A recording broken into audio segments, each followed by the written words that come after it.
இந்நேரம் இவர்களிடையே உலகை அழிக்க சொல்லி இருந்தால் என்றோ முடித்து காட்டியிருப்பார்கள்.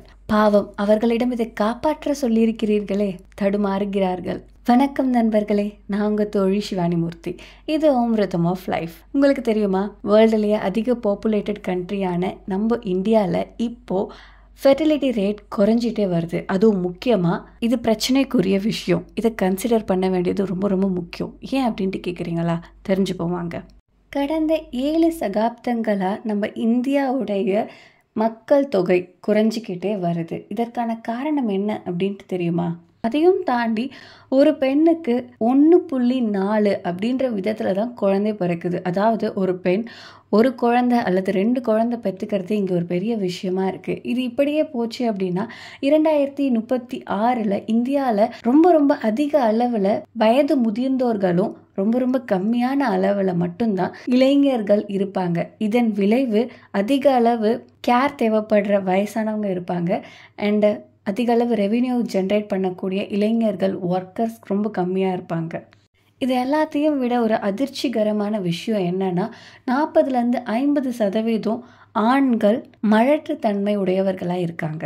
இது எல்லாத்தையும் தாண்டி சவுத் இந்தியா ஏன் இதை பற்றி கண்டிப்பாக ஒரி பண்ணணும் அப்படின்றத பற்றி தான் நான் சொல்ல போகிறேன். பொலிட்டிக்கலாகவும் சரி, எக்கனாமிக்கலாகவும் சரி, நம்ம பெரிய ஒரு அடியை சந்திக்க போகிறோம். அதில் முக்கியமானது என்ன அப்படின்னா, நம்ம லோக்சபா இருக்கா இல்லையா, அந்த லோக்சபாவில் பேசுகிறவங்க நம்ம நாட்டுக்கு நல்லது கொண்டு வரக்கூடியவங்களா இருப்பாங்க. அவங்க ஒவ்வொரு ஊர்ல இருந்து, ஒவ்வொரு பகுதியிலேருந்து போய் பேசக்கூடியவங்களா இருப்பாங்க. அப்படி இருக்க பட்சத்தில் நம்மளுடைய கான்ஸ்டிடியூஷன் படி பாப்புலேஷன் விகிதத்தில், அதாவது எந்த இடத்துல அதிக பாப்புலேஷன் இருக்கோ அந்த இடத்துக்கு அதிக லோக்சபா மெம்பர்ஸையும், எந்த இடத்துல கம்மியான மக்கள் தொகை இருக்காங்களோ அவங்களுக்கு 1-2 பேரை தான் கொடுப்பாங்க.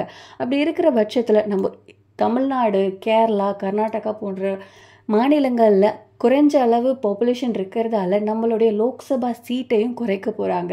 இதனால் நமக்கு வந்து சேர வேண்டிய நலத்திட்டங்கள் எதுவுமே சரியாக வந்து சேராது. இதெல்லாத்தையும் தாண்டி சவுத் இந்தியா ஃபெடரல் ரெவன்யூவில் அதிக அளவு ஈட்டி கொடுக்கறதா இருந்தாலும் இங்கே வந்து சேர வேண்டிய நலத்திட்டங்கள் மிக மிக குறைவாகிறதுக்கான வாய்ப்பு ரொம்ப அதிகமாகிட்டே வருது. ஆல்ரெடி நம்ம அதை தான் ஃபேஸ் பண்ணிகிட்ருக்கோம். இன்னும் போகிற காலத்தில் அது குறைஞ்சிட்டே போகும். அப்படி இருக்க பட்சத்தில் இங்கேருந்து காசு ஜென்ரேட் ஆகி போகுமே தவிர திருப்பி அந்த காசு நலத்திட்டங்களாக நம்ம மக்களுக்கு வந்து சேர போகிறது கிடையாது.